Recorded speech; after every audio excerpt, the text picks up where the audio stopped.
तो कुछ घंटों पहले हम ब्रेन के भागों की चर्चा की थी और उसमें हमने बताया था कि ब्रेन हमारा वो 3 भागों में विभाजित है, अग्रभाग, मध्य भाग और पश्च भाग। इन तीनों में सभी का अलग अलग काम है। सेरेब्रम, थैलेमस, हाइपोथैलेमस ये पहले भाग में है, दूसरे भाग में कॉर्पोरा पेंडिकल और ये सेरेब्रल है, और तीसरे भाग में जैसे सेरिबेलम और मेडुला ऑब्लिगेटा और पॉन्स, ये 3 भागों में इसको विभाजित किया गया है। तो ब्रेन का काम हमारा हो चुका है, लेकिन ब्रेन से जुड़ा हुआ जो हमारा स्पाइनल कॉर्ड है, जिसे हम क्या कहते हैं, सेकंड ब्रेन कहते हैं। क्योंकि जब हमारा ब्रेन काम करना बंद कर देता है, जैसे हम कभी पढ़ रहे होते हैं या फिर कोई काम कर रहे होते हैं या फिर किसी चिंतन में हैं, तो हमारा ब्रेन ये कहता है स्पाइनल कॉर्ड से, सेकंड ब्रेन से, कि भाई देख, मैं ये काम कर रहा हूँ और अब जो भी कोई सूचना जो भी कुछ है तो उसको संभालने का काम आपको करना है। तो जैसे मतलब वो क्या है कि कोई भी काम, जैसे ब्रेन तो काम नहीं कर रहा है, जैसे और कोई जैसे पढ़ाई में लगा है, याद कर रहा है, कुछ भी कर रहा है, लेकिन जब कभी कभार अपन को होता है अचानक, जैसे वो ब्रेन तो हमारा किसी काम में लगा हुआ होता है और अचानक किसी ने आके धक्का मार दिया या अचानक किसी ने आके कांटा चुभ हो दिया, तो हम तुरंत है वो चौंक जाते हैं, क्योंकि ब्रेन तो काम कर रहा है और वो स्पाइनल कॉर्ड को अपना वो कार्य का जो जिम्मा है वो दे रखा है। तो वो इसका क्या है कि रिफ्लेक्सेशन का काम है। वो प्रतिवृत्ति क्रियाएं होती हैं हमारे जैसे शरीर में, तो वो क्या है कि मतलब हमारा ब्रेन, सेकंड ब्रेन है, वो काम कर रहा होता है और वह अचानक है वो चौंक जाता है।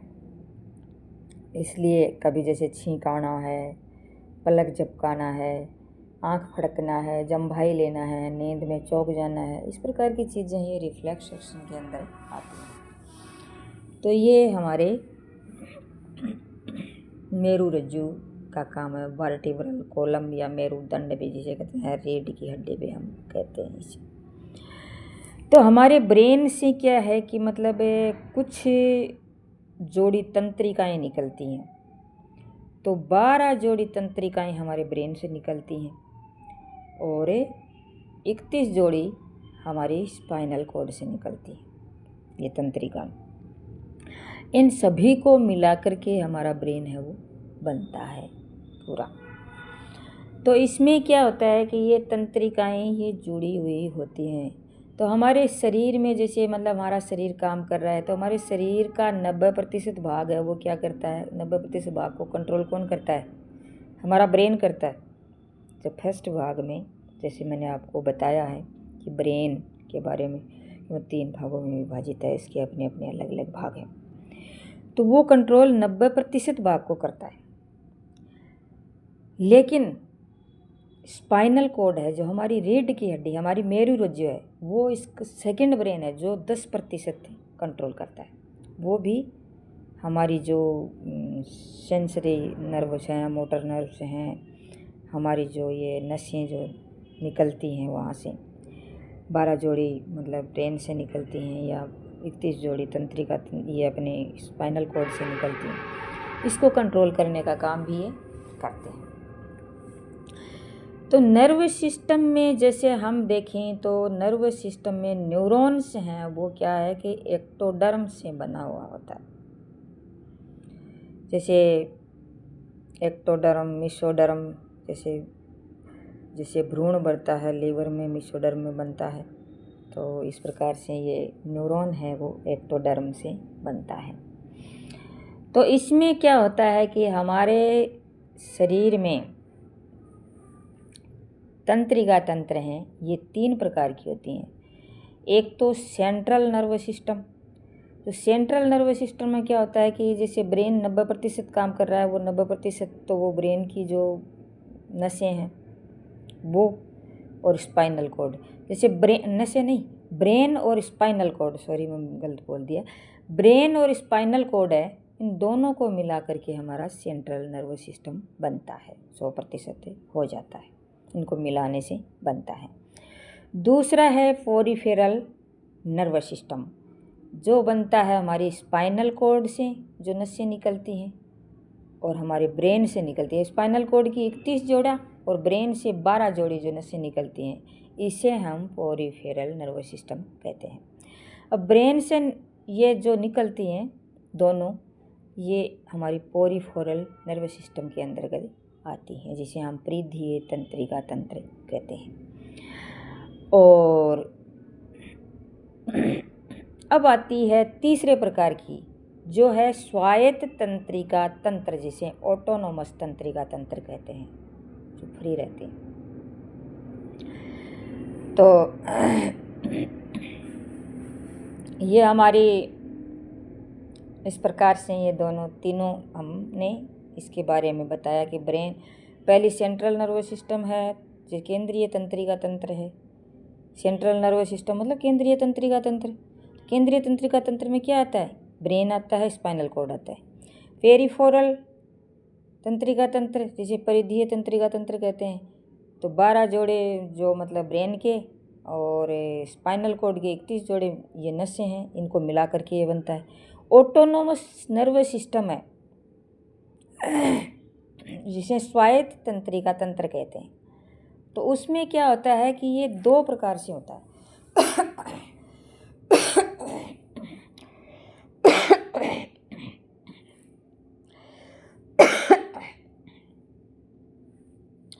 इसमें ये 2 प्रकार की होती हैं। जैसे एक तो है सिम्पैथेटिक, जिसे अनुकंपीय तंत्रिका कहते हैं। एक होती है पैरासिम्पैथेटिक, जो परा अनुकंपीय कहते हैं।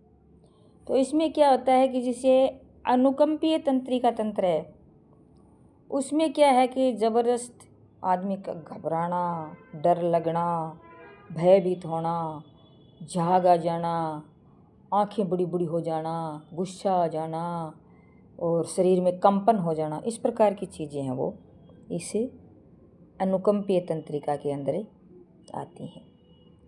और ये ही चीज़ें हैं जो हमारे योग में जैसे देखें हम, तो इस अनुकंपीय या सिम्पैथेटिक जो सिस्टम है, ये तो मतलब नेगेटिव है, तो इसको हम छोड़ेंगे, इसको हमें एक्टिवेट नहीं करना है। अगर इसको हम एक्टिवेट करेंगे तो हम घबराएंगे, मतलब डरेंगे, कंपन होगा, गुस्सा भी आएगा, झाग आ जाएंगे, कई प्रकार की प्रॉब्लम भी हो जाएगी ना, नेगेटिविटी से हम भर जाएंगे। तो ये अनुकंपीय है, तो इसको हमें पॉजिटिव नहीं करना है।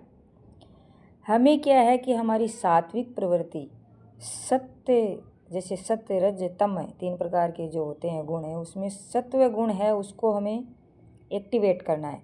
हमें ज़्यादा से ज़्यादा शांत रहना है, हम ज़्यादा से ज़्यादा मतलब पॉजिटिव रहना है, हम ज़्यादा से ज़्यादा हम मेडिटेशन करना है, ज़्यादा से ज़्यादा योग करना है, ज़्यादा से ज़्यादा हमें आसन करने हैं, प्राणायाम करने हैं। तो ये करेंगे तो हमारे जैसे सिम्पैथेटिक जो अनुकंपीय तंत्रिका है, ये एक्टिव नहीं होगा और हमारा पैरासिम्पैथेटिक ये पैरा अनुकंपीय जो तंत्रिका है वो एक्टिव होगा। पैरा अनुकंपीय में क्या होता है, जैसे इसमें तो घबराहट, जबरदस्त मतलब डरना इस प्रकार से होता है। तो पैरासिम्पैथेटिक में क्या होगा, पैरा अनुकंपीय में क्या होगा, इसमें क्या होगा कि हम जैसे मतलब अब जैसे डर रहे थे, घबरा रहे थे, कंपन हो रहा था, मतलब अंधेरा सा छाया हुआ था, मतलब दिक्कतें पैदा हो रही थी। और इसमें क्या होता है, इसमें होता है कि जैसे हमने वो चीज़ हो रही थी, हमारे अपने ब्रेन पर कंट्रोल कर लेते हैं, हम योगाज करते हैं, हम मेडिटेशन करते हैं, तो इस पर कंट्रोल हो जाता है और हमारा मन है वो शांत हो जाता है, घबराहट मिट जाती है, डर है वो कम हो जाता है और हम शांत स्थिति में आ जाते हैं और हमें किसी प्रकार की कोई नेगेटिविटी नहीं होती और हम पॉजिटिव रहते हैं। और कोई भी जैसे आती है, जैसे एज अपने माइंड को मजबूत करना है। अब माइंड को मजबूत कर लिया तो ये कहीं न कहीं आपको ऐसे लग रहा होगा कि मतलब योग का और हमारे एनाटॉमी का कहीं न कहीं मतलब रिलेशन है। अब जैसे डॉक्टर्स लोग कह देते हैं आपकी नस में प्रॉब्लम हो गई, ये हो गई, वो हो गई, लेकिन जैसे योग में ये कहते हैं कि आपके जो चक्राज है उसमें दिक्कत हो गई, आपकी नस नाड़ियों में दिक्कत हो गई, आपके ये इस प्रकार से हम बताते हैं इसकी आपकी ये क्या बोलते हैं, ये छोटी छोटी जैसे होती है ना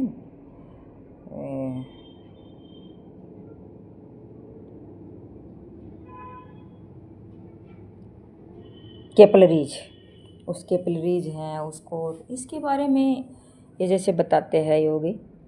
और हमारे जो है वो क्या बोलते हैं जिसे नाभि में, मतलब ये चक्राज मानो, ये हमारे प्राण मानो, इन चीज़ों की जब हम चर्चा करते हैं तो डॉक्टर्स लोग तो इस प्रकार से बताते हैं ये कहीं न कहीं इन दोनों से ये रिलेटेड हैं। तो रिलेटेड हैं तो वो एक बात एक ही है, लेकिन वो अपने हिसाब से वैसे करते हैं साइंस में, और योग में हम इस प्रकार से करते हैं। तो ये दोनों एक दूसरे से कोरिलेटेड हैं और एक ही चीज़ है ये, लेकिन इसको हम देखते हैं इस प्रकार से। लेकिन वो क्या है कि हम जैसे डॉक्टर्स लोग हैं तो उन पे तो क्या है कि जल्दी से लोग क्या करते हैं कि मतलब बीमार हो जाते हैं तो तुरंत, जैसे एलोपैथ में इलाज होता है तुरंत होता है, तो तुरंत रिलीफ, सभी व्यक्ति तुरंत रिलीफ चाहते हैं।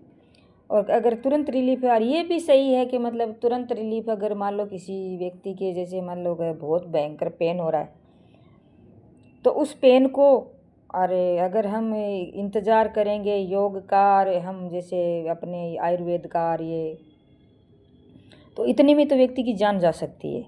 तो ये भी ज़रूरी है कि हमें तुरंत इलाज करना भी ज़रूरी है, लेकिन धीरे धीरे इससे अच्छा ये होता है कि जैसे मैं आपको बार बार ये कहती हूँ कि मतलब आप मतलब अपने शरीर को शुरुआत से लेकर के ही हम कंट्रोल करें। जैसे 3 वर्ष का जब बच्चा हुआ है उससे जब हम योग, मेडिटेशन, प्राणायाम सब करवाना शुरू कर देंगे तो क्या है कि वो मतलब शरीर पर उसका कंट्रोल हो जाएगा, शांत रहेगा, सात्विक प्रवृत्ति का रहेगा, भोजन उसका ठीक रहेगा, उसका रहन सहन, खान पान, आहार विहार सब ठीक रहेगा, तो वो बीमार होगा ही नहीं।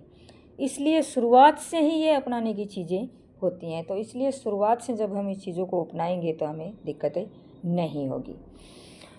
तो इस प्रकार से इसको कंट्रोल करने के लिए हम ये चीज़ आपको बताते हैं।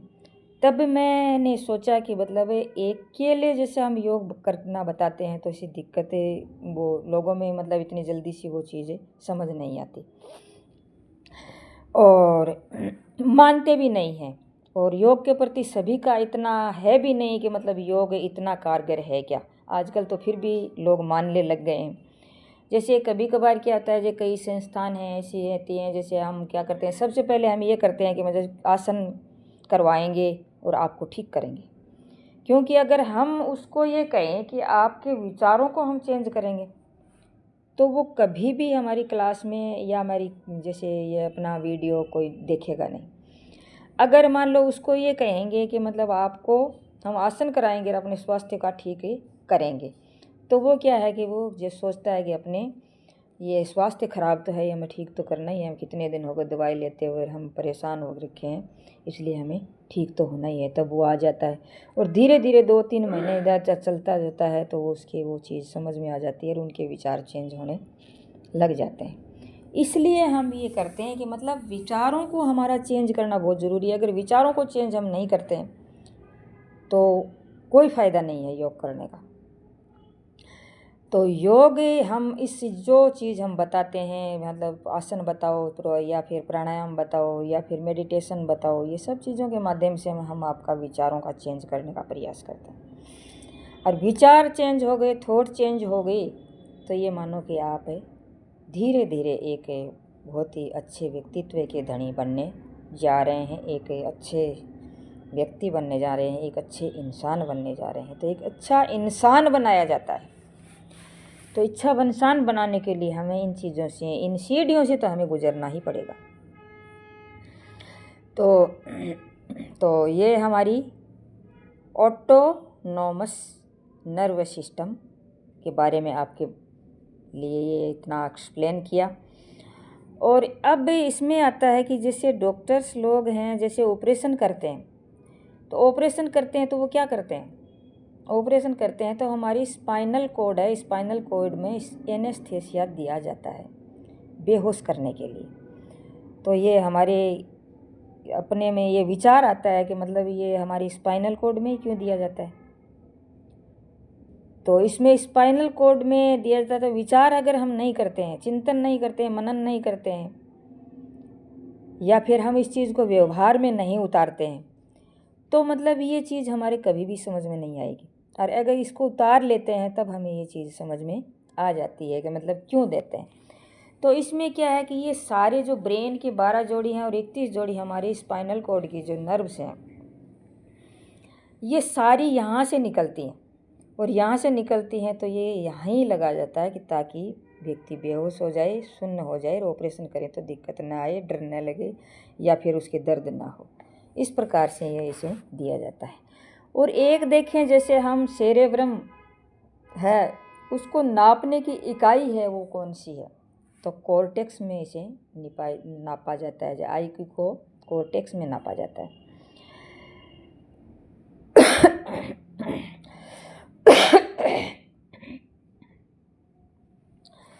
कॉन्शियस माइंड बोलते हैं लोग, ही कहते हैं कि कॉन्शियस माइंड या सब कॉन्शियस माइंड।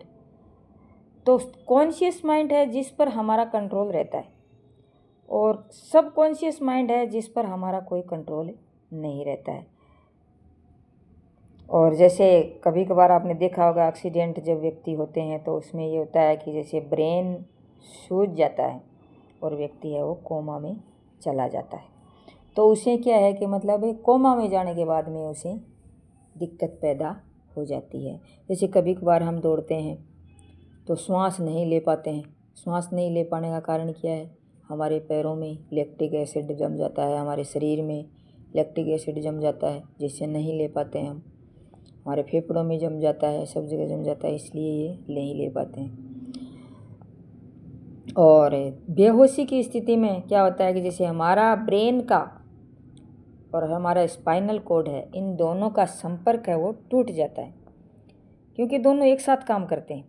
और ये जब हम बेहोश हो जाते हैं, इसका मतलब ये है कि हमारा ब्रेन का और स्पाइनल कोड का वो संपर्क है वो टूट गया।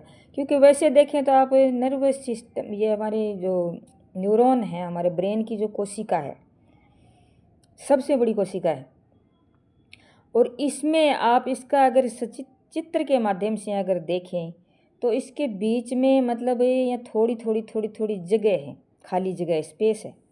उस स्पेस से मतलब क्या होता है, वैसे करंट सा ही जाता है इसके अंदर, एक करंट सा ही पैदा होता है, बाकी ये जुड़ी हुई नहीं होती हैं। इसलिए इसको क्या है कि इसको टूटते बार भी नहीं लगती, क्योंकि तुरंत वो जैसे वैसे ही दूरी पर थोड़ी होती हैं, और उसमें थोड़ा सा भी अगर कोई दिक्कत होती है तो वो उसका कनेक्शन तुरंत टूट जाता है। इसलिए कहते हैं कि ब्रेन को हमें बचा के रखना चाहिए। और हमारे ब्रेन का टॉनिक है वो है सोडियम, है नमक है। अगर हम मतलब हमारे रोज़ अगर हम, जैसे कभी कभार बहुत से लोग ऐसे होते हैं जो हम नमक नहीं खाते हैं और बहुत दिनों तक नमक नहीं खाते हैं, तो नमक हमारे लिए बहुत ज़रूरी है। हालांकि बीपी हाई होता है तो वो व्यक्ति नहीं लेते हैं नमक, कम लेते हैं, लेकिन थोड़ा बहुत लेना चाहिए।